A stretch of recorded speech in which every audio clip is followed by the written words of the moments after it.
Alright, let's dive into what's happening with the Browns this training camp, because there's a lot to unpack. And trust me, it's way more fascinating than just talking about quarterbacks. Personally, I think what's most intriguing right now is how the Browns are quietly building something special on defense, and it's not just about the big names. Take Mason Graham and Mike Hall Jr., for example.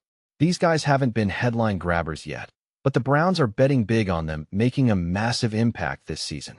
What makes this really interesting is that they're not just throwing them into the fire. They're setting them up to succeed with a defense that's already ahead of the offense in camp. Why?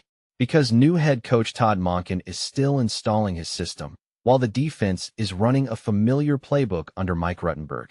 From my perspective, this stability is huge. It's like they've hit the reset button without actually resetting everything. And that's a smart move. Now, let's talk about Monken for a second. The guy's energy is infectious. He's brought in his guys from Baltimore, but he's also kept enough of the old guard to maintain continuity. What many people don't realize is how rare that is in coaching transitions. Usually, it's a complete overhaul, and the team spends half the season just figuring out how to work together. But here, the Browns are running a smooth camp because they didn't flip the coaching staff upside down. If you take a step back and think about it, this could be the key to their success this year. One thing that immediately stands out is their focus on 11-on-11 work. I've talked to people who track this stuff, and the Browns are doing way more of it than in the past. Why does this matter? Because it's not just about reps, it's about building chemistry, especially with a young roster. A detail I find fascinating is that some NFL execs swear by this approach, saying it's the best way to prepare a team, regardless of age. What this really suggests is that the Browns aren't just throwing talent together. They're strategically molding a cohesive unit. Now, let's shift to Jared Verse, because this guy is a story in himself. Acquired in the Myles Garrett trade, Verse isn't just fast and talented. He's a natural leader.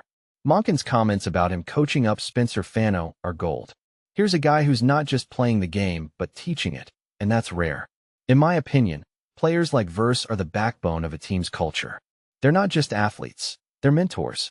But here's the bigger question. Can the Browns translate all this camp momentum into regular season success? That's where things get tricky. Preseason optimism is one thing, but once the losses start piling up, we'll see what this team, and Monken, are really made of. What this really suggests is that the Browns are at a crossroads.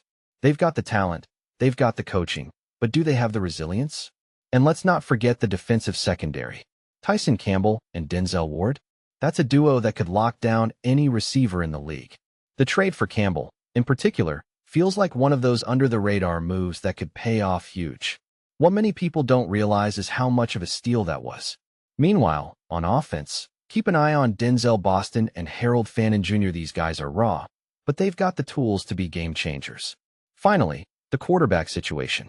Deshaun Watson looks healthier than he has in years, but consistency is still the question mark.